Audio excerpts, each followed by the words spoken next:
Bienvenue mes frères et mes sœurs à l'émission d'aujourd'hui, Réflexion biblique. Et aujourd'hui, nous allons parler de la famille selon Dieu. La première famille que nous voyons dans la Genèse, chapitres 3 et 4, c'est la famille d'Adam et Ève et leurs enfants. Et ça, c'est la première famille mentionnée dans la Bible, frères et sœurs.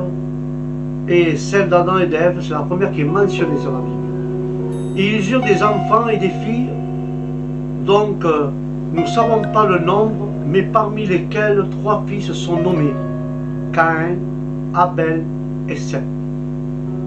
Et Dieu créa d'abord la terre, et là il prépara pour qu'elle soit habitée par l'homme. En conclusion, et pour couronner son œuvre, il créa Adam, le formant de la poussière de la terre. Ensuite, il souffla en lui la respiration de vie.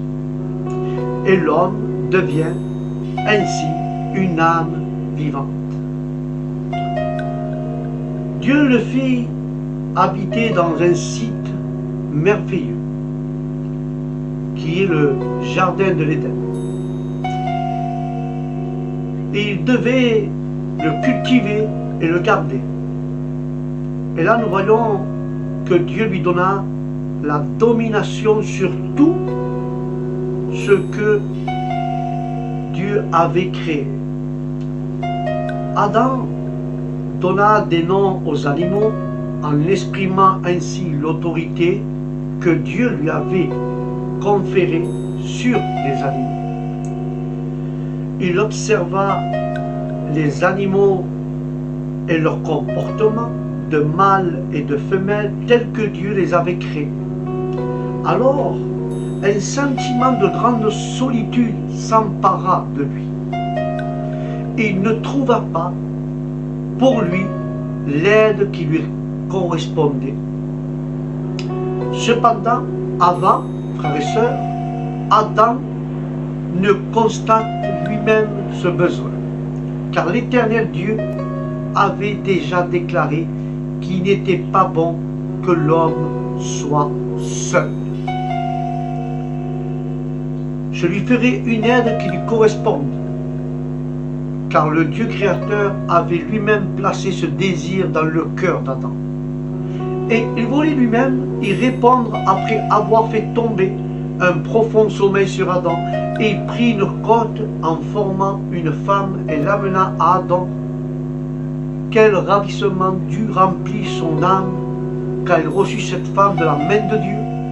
C'est une joie que depuis ce temps-là s'est renouvelée dans le cœur innombrable de couples se sachant réunis et unis par Dieu dans un amour réciproque, car Adam savait que Dieu avait pris sa femme de lui et il était vraiment sa femme selon sa chair, et le fait que Dieu ait pris le côte d'Adam n'était pas sans importance, car le livre hébreu des Juifs, le Talmud judaïque, à ce propos fait la remarque suivante. Dieu n'a pas tiré la femme de la tête d'Adam pour qu'elle soit dominée sur lui, ni de ses pieds pour qu'elle soit malmenée, mais d'une côte près de son cœur pour qu'elle soit aimée au nom de Jésus. Ainsi Adam et Ève deviennent mari et femme, et ensemble ils furent l'homme. Dans ce fait se cache aussi un profond enseignement prophétique que Paul a révélé plus tard. Marie, aimez vos propres femmes comme aussi le Christ a aimé l'assemblée et s'est livré lui-même pour elle, afin qu'il la sanctifie, et en la purifiant par le lavage d'eau, par la parole, afin qu'il lui représentait l'assemblée à lui-même, glorieuse, ayant ni tache, ni ride, ni rien de semblable, afin qu'elle fût sainte et irréprochable. Alléluia. De même aussi que les maris doivent aimer leur propre femme comme leur propre corps, celui qui aime sa propre femme s'aime lui-même. Car personne n'a jamais haï sa propre chair, mais il la nourrit, il la chérit, comme aussi le Christ en nourrit et chérit l'Église. Car nous sommes membres de son corps, de sa chair et de ses os. C'est pour cela que l'homme laissera son père, sa mère, et sera joint à sa femme, et les deux seront une seule chair. Alléluia. Ce mystère est très grand. Mais quand nous parlons de cela relativement à Christ et à l'Église, dans Éphésiens 5, 25 à 32, nous parle à la lumière de ce passage de l'Écriture que nous voyons clairement que chaque couple doit être une image de la relation entre Christ et l'Église. La polygamie, l'infidélité conjugale et le divorce sont absolument en contradiction contre l'ordre divin. Et nous pouvons voir que dans la création, va en contradiction contre l'ordre divin. Et nous reviendrons à ces sujets par la suite, car le premier couple vivait en harmonie parfaite, il n'y avait pas de honte, l'un devant l'autre, pas de peur, et pas peur de Dieu. Quand il s'apercevait à sa présence dans le jardin, il ne se posait pas même la question de savoir quel d'entre eux prendrait le commandement. Mais la relation d'autorité ne fut expressément abordée par Dieu que lorsque la chute le rendit nécessaire. Adam pouvait partager avec sa femme l'exercice de la domination. C'est exemple et c'est l'ensemble qui exécutait cette charge. Fructifiez-vous, multipliez-vous, remplissez la terre et ajustez-vous. Car au jardin qu'ils devaient cultiver et le garder, ils accomplissaient également leur devoir en commun. Car toute position de bénédiction donnée par Dieu à des hommes est toujours associée à une responsabilité, frères et sœurs. Alléluia. Car c'était le cas pour Adam et Ève. Ils ne devraient pas seulement faire en sorte que le jardin continue de se développer, mais aussi le garder. Et cela ne pouvait avoir lieu que dans le chemin de l'obéissance envers Dieu. Et en abstenant de manger du l'arbre de la connaissance du bien et du mal, sans quoi il mourrait. Alors nous savons comment Satan, que Dieu le réprimande, réussit à séduire Ève et à l'amener à désobéir.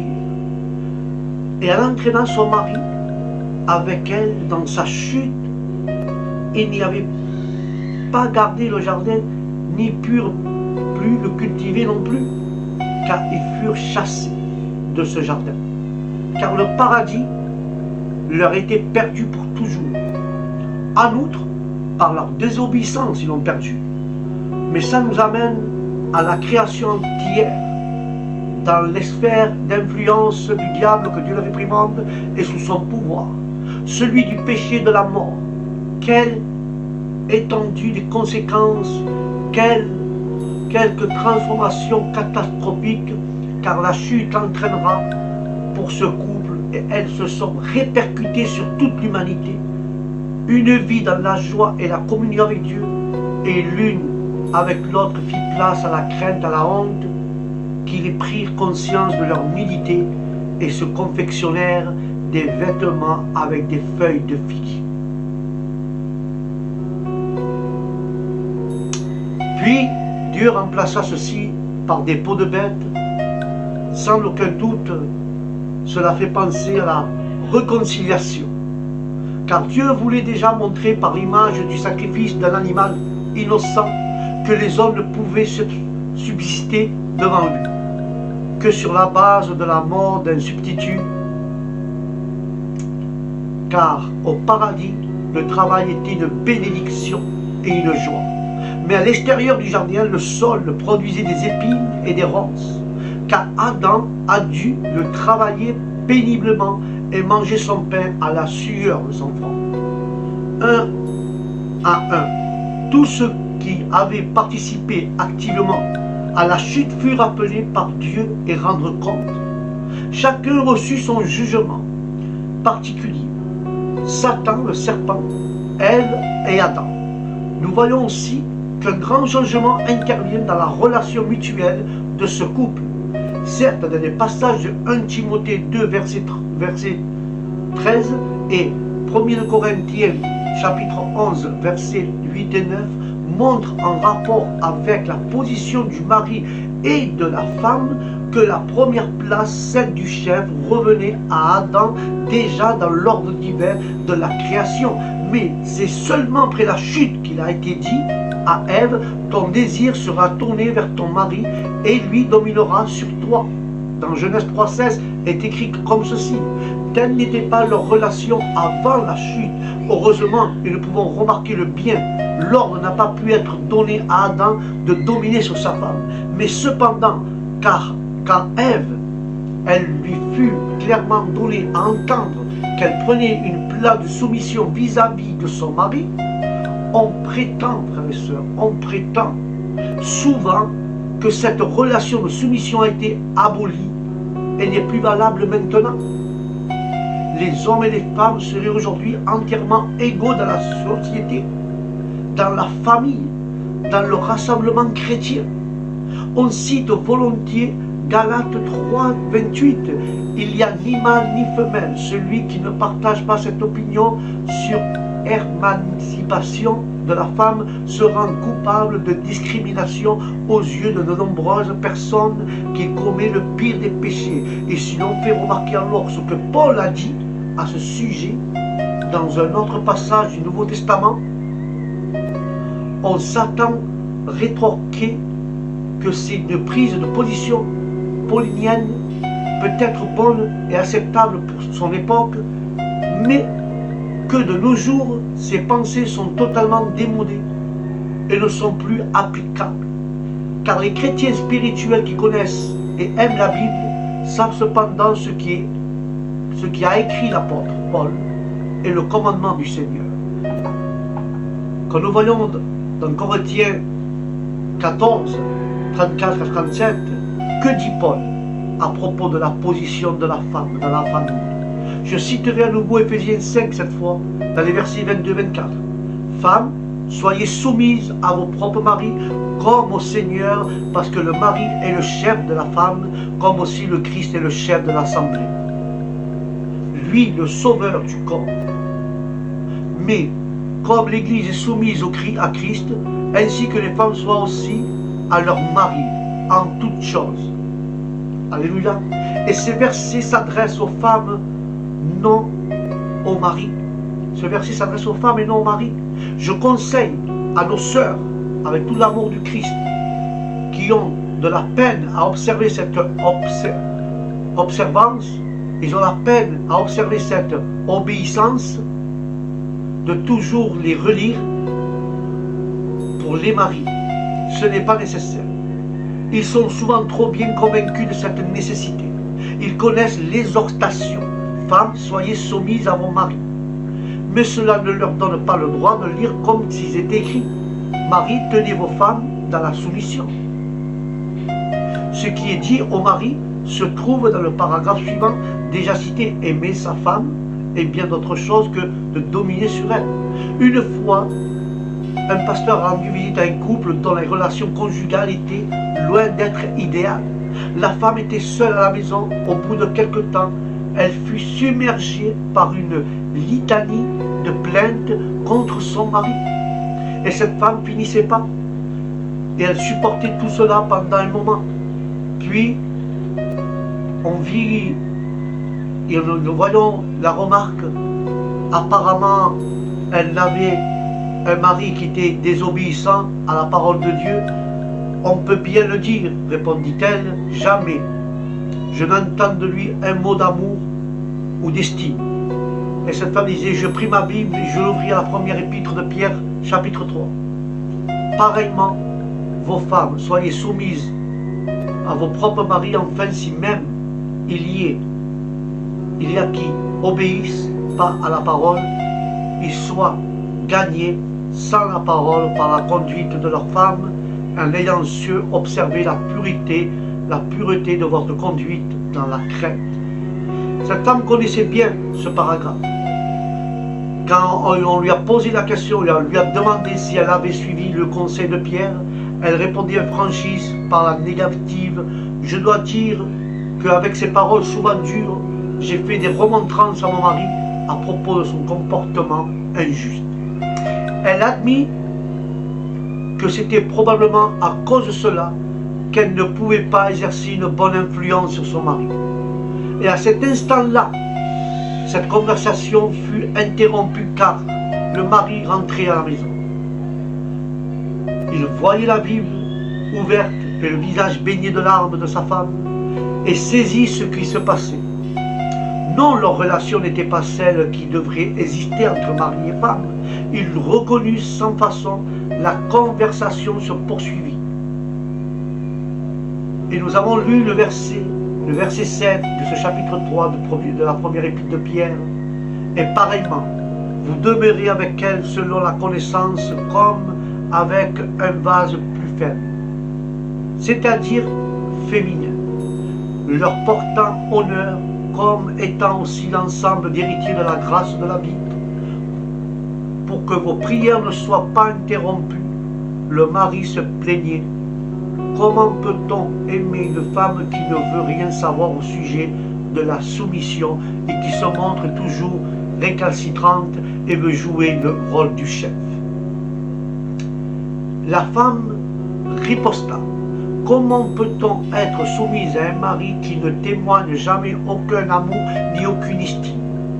Personne ne peut n'y tenir.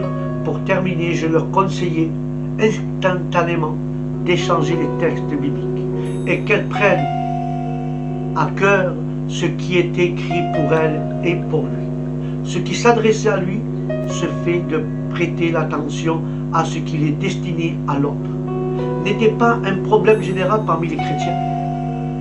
Nous sommes ordinaires plus enclins à faire attention aux autres et à les critiquer qu'à appliquer la parole à nous-mêmes. Car les versets que nous avons cités plus haut donnent un éclairage très net sur la relation entre le mari et la femme dans le ménage et dans la famille.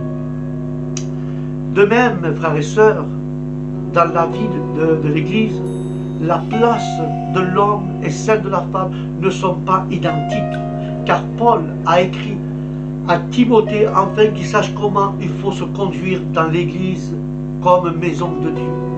Au sujet de la place de la femme, il dit que la femme apprenne dans le silence et toute soumission.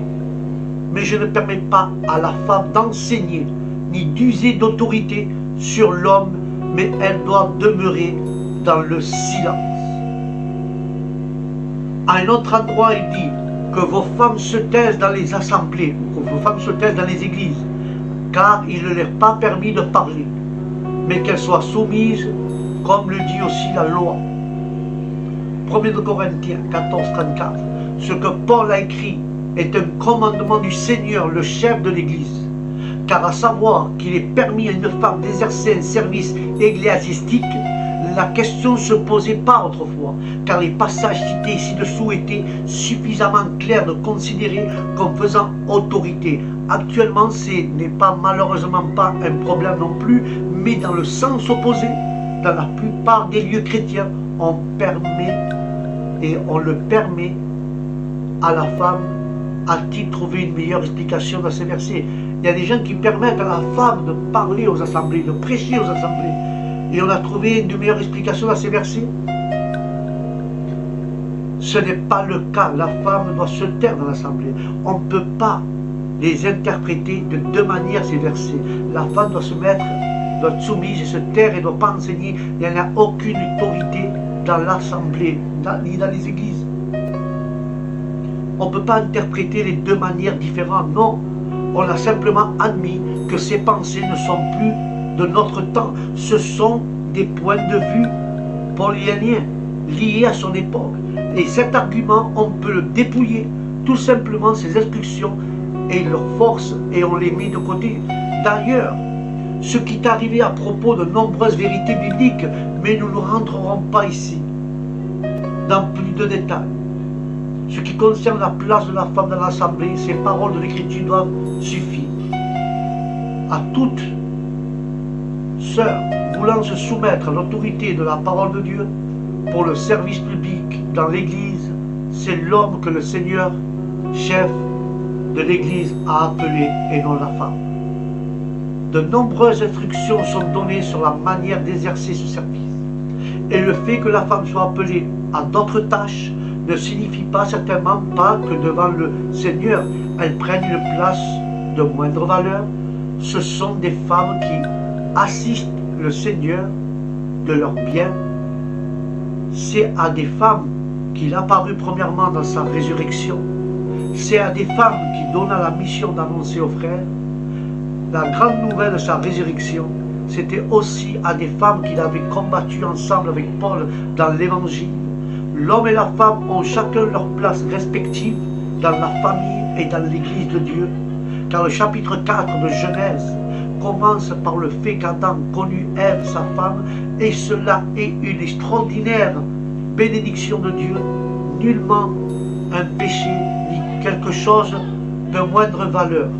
Car Dieu a lié ce privilège et cette joie au mariage. Cela apparaît déjà à une institution du mariage. Ils seront une seule chair.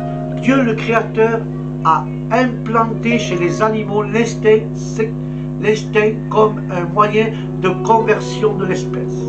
C'est aussi l'intention de Dieu pour l'homme. Dieu dit à Adam et à Ève, fructifiez-vous et multipliez-vous et remplissez la terre. Dans le mariage, la procréation est une source de grande joie. De nos jours, c'est encore un devoir que de désirer mettre au monde des enfants.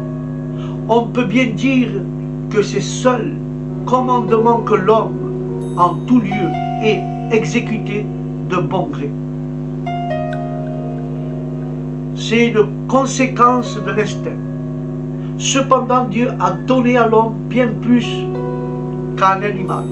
Car l'amour contrôlé par la volonté et la raison, si ce contrôle fait défaut, l'homme se rabaisse au niveau de l'animal, livré à ses instincts. On retrouve des indications très claires au sujet des rapports dans le couple, dans 1 Corinthiens chapitre 7 et versets de 3 à 5. Que le mari rende à la femme ce qui lui est dû, et pareillement aussi la femme au mari. La femme ne dispose pas de son propre corps, mais le mari pareillement aussi.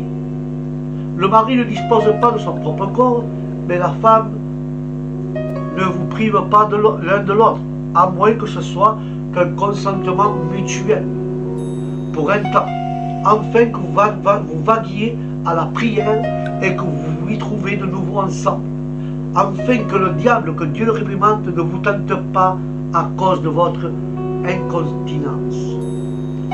Mais nous savons déjà attirer l'attention sur le fait que Dieu a clairement assigné une place différente, l'homme et la femme, dans les domaines bien définis de la vie. Alléluia.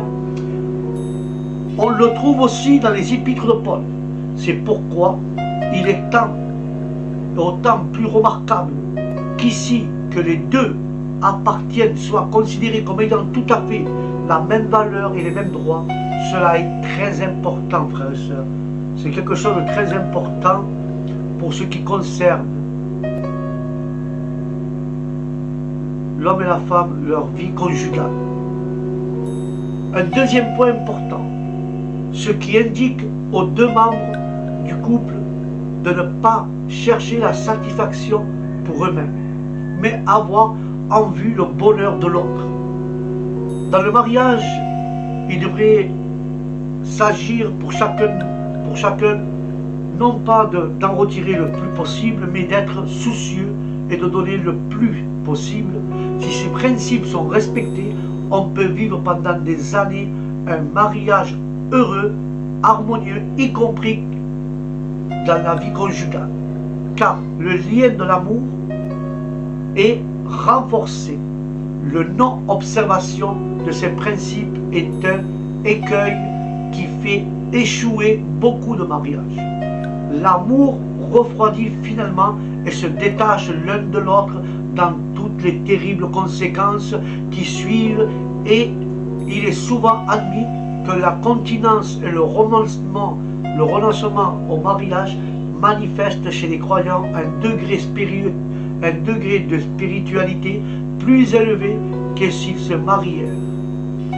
Et ça, frères et sœurs, c'est une erreur.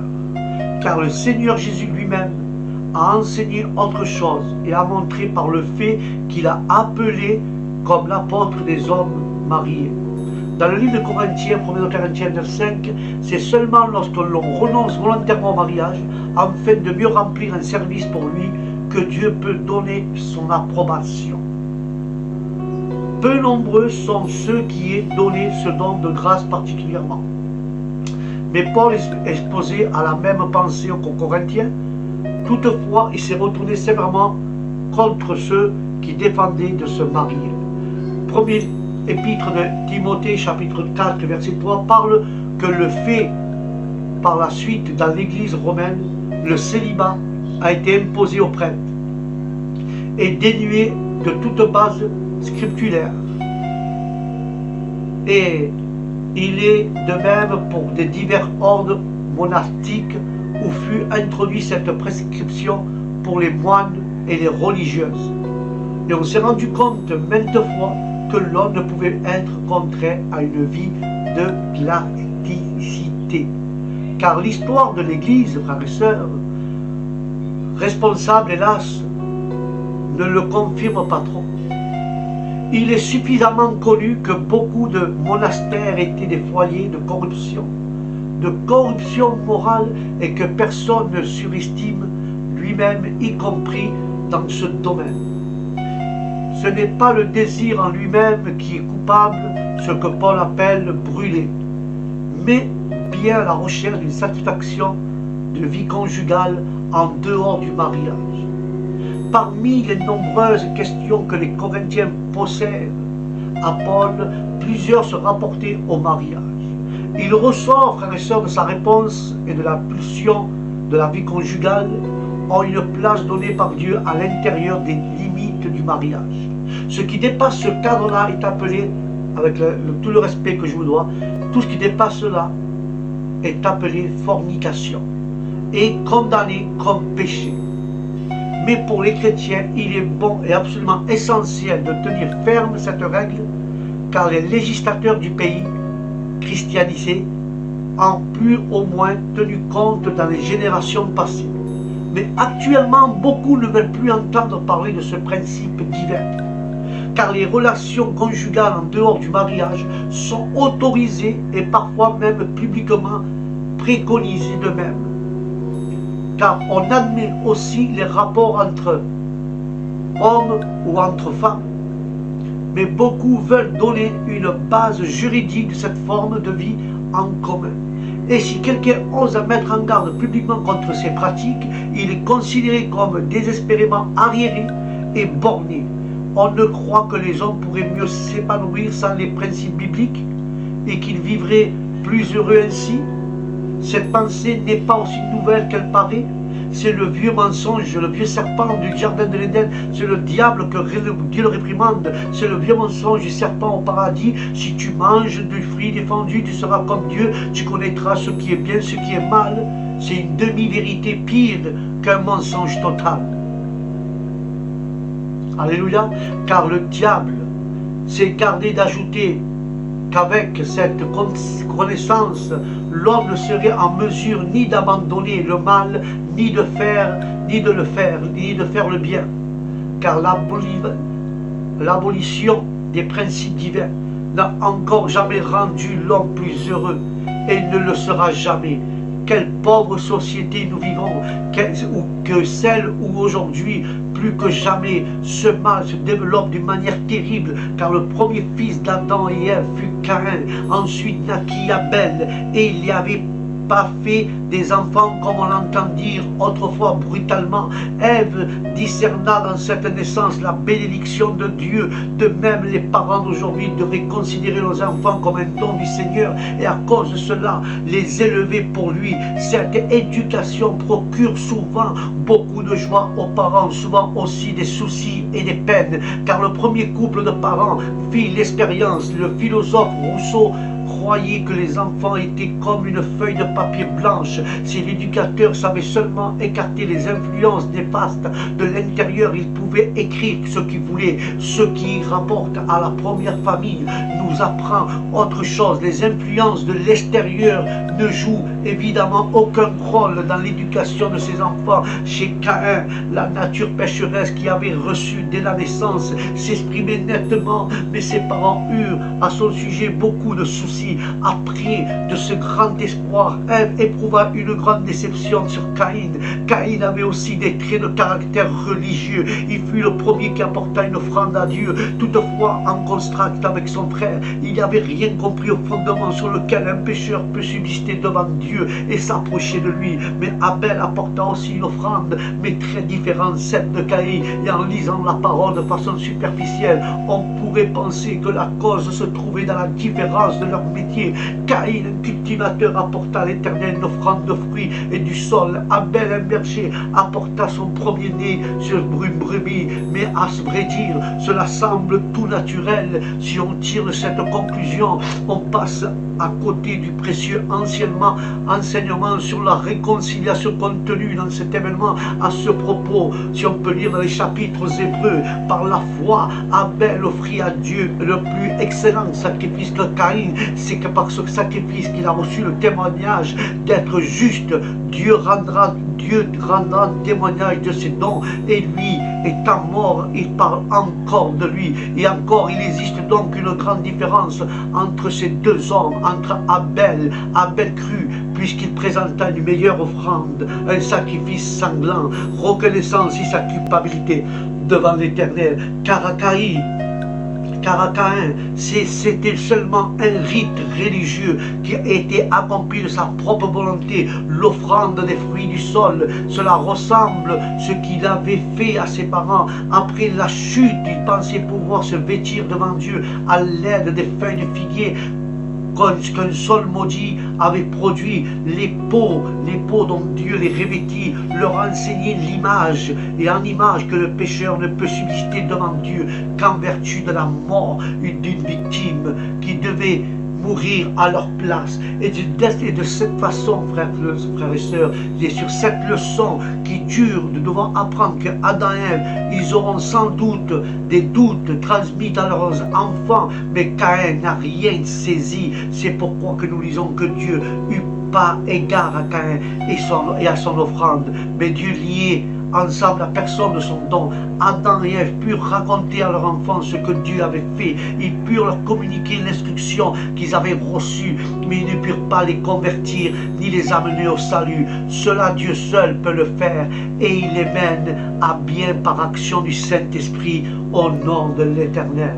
Amen et Amen.